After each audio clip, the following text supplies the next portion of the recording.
Presidente Lula na China, conversa com Xi Jinping e são inúmeras derivações desse papo e outras perguntas feitas por jornalistas. A Maju Arruda Leite, na China, acompanha essa viagem do presidente. Oi, Maju.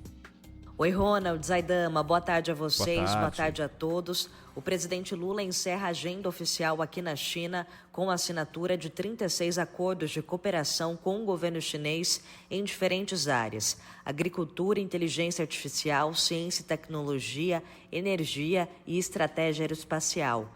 O presidente chinês Xi Jinping recebeu nesta terça-feira aqui em Pequim o presidente Lula e a comitiva brasileira com 11 ministros no Grande Salão do Povo.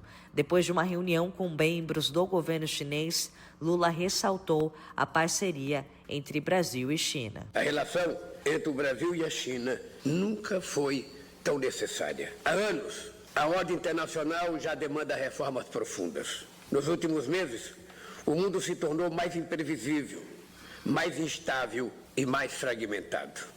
China e Brasil estão determinados a unir suas vozes contra o unilateralismo e o protecionismo. Guerras comerciais não têm vencedores. Elas elevam os preços, deprimem as economias e corroem a renda dos mais vulneráveis em todos os países. Na segunda-feira, o governo Lula anunciou 27 bilhões de investimentos de empresas chinesas no Brasil.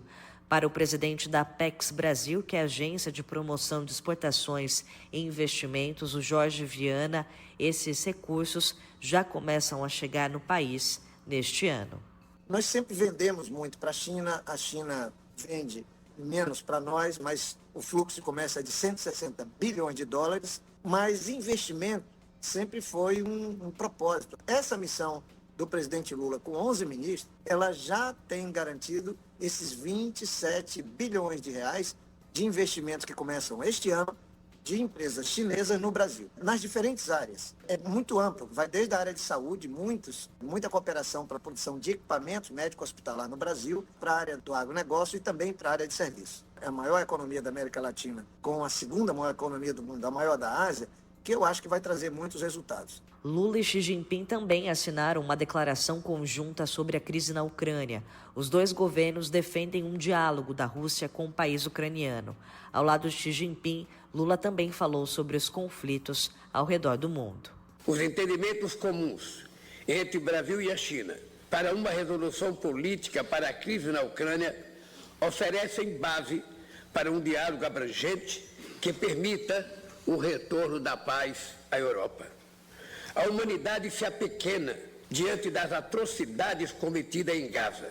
Não haverá paz sem um Estado da Palestina independente e viável, vivendo lado a lado com o Estado de Israel. O Conselho de Segurança deve refletir a diversidade contemporânea. O presidente Lula embarca para o Brasil hoje, às 9 horas da noite, no horário de Brasília.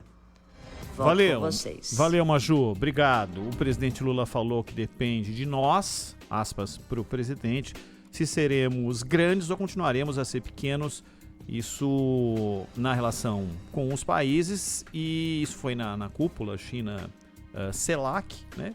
Você deve falar, você já ouviu falar disso? Sim, foi a reunião que aconteceu há algumas semanas na América Latina, aqui reunindo os países da América Latina e Caribe, e essa é uma reunião que envolve os países da América Latina, a CELAC, com a China e ali o Brasil como um dos representantes. São vários temas que saíram desse encontro de hoje, o encontro mais importante que envolveu o presidente brasileiro e o Xi Jinping, viu, Zaidan?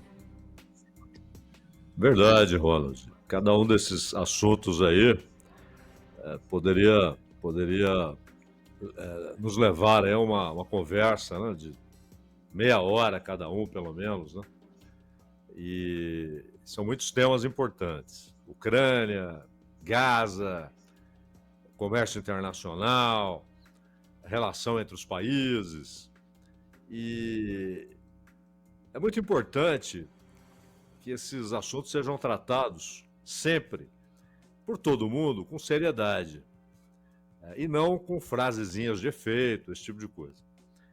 O Lula diz que depende da América do Sul ser grande, crescer no concerto das nações ou se apequenar? Sim. Agora, a América do Sul tem marchado rapidamente em direção ao seu apequenamento, à sua redução como importância geopolítica, como força geopolítica, força econômica. É um subcontinente de um potencial econômico extraordinário, tem tudo, né? Tem tudo, tem muita água, tem muito minério, tem muita terra fértil, tem muito espaço, ao mesmo tempo tem muita gente, tem mercado consumidor, tem muita riqueza e no entanto, nunca consegue sair, majoritariamente, da pobreza. Por quê? E esse acordo, por exemplo, que o Brasil quer tanto fazer com o Mercosul, é um passo em direção ao apequenamento. É péssimo esse acordo. Péssimo. E o Brasil luta como se isso fosse um avanço, como se isso desse um poderio econômico e político maior para o subcontinente. A questão do comércio, esse papo de... porque o Xi Jinping lançou essa nota, né? Lançou a nota e a orquestra saiu tocando. Que é basicamente o seguinte: os Estados Unidos estão fazendo bullying, o Trump está fazendo bullying, os Estados Unidos estão atacando o multilateralismo, o protecionismo só leva a guerras, como o Lula reproduziu algumas vezes. Tá bom. Todo mundo faz protecionismo, de diversas maneiras.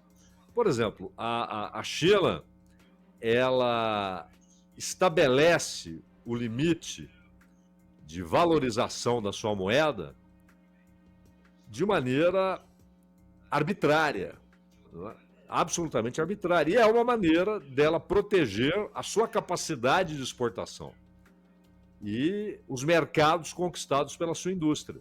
Isso é proteção. Portanto, é uma política protecionista. O Brasil não.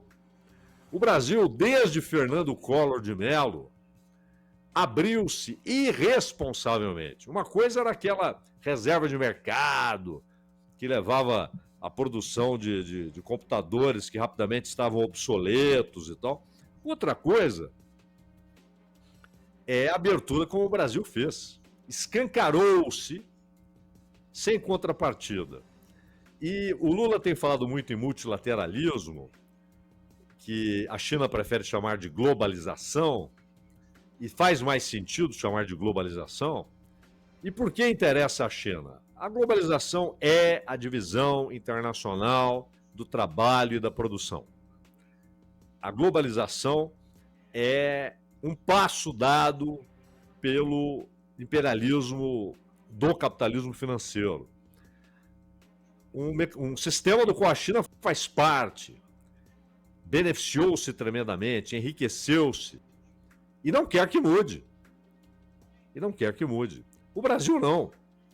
O Brasil, nesse sistema, há um decreto de que o Brasil deve ser um produtor de matéria-prima, um produtor de comida, um produtor de minério, e importador de bens de alto valor agregado, de bens industriais. Não é à toa a nossa desindustrialização. Isso está acontecendo agora, durante a semana a gente vai tratar mais disso, está acontecendo agora até no setor tecnológico. O projeto que o governo pretende mandar para o Congresso consagrará a condição de colônia tecnológica. Então, se for para conversar sério, porque nas entrevistas, muitas vezes, e nos discursos, as frases de efeito, né, aquilo que marca, etc. Mas a conversa séria a respeito desses temas mostra que a situação é muito grave. Muito grave. E acho um erro crucial que o Brasil se torne um porta-voz da manutenção das coisas como elas estão ou como elas estavam digamos, até o último dia do governo Biden. E o Trump, ele não é um inimigo desse sistema. Pelo contrário, ele é um ator contratado por esse sistema, que torna-se útil em determinado momento para fazer determinado tipo de política, determinado tipo de mudança, que interessa a setores do mesmíssimo capital financeiro. E a China joga o mesmo jogo e joga bem.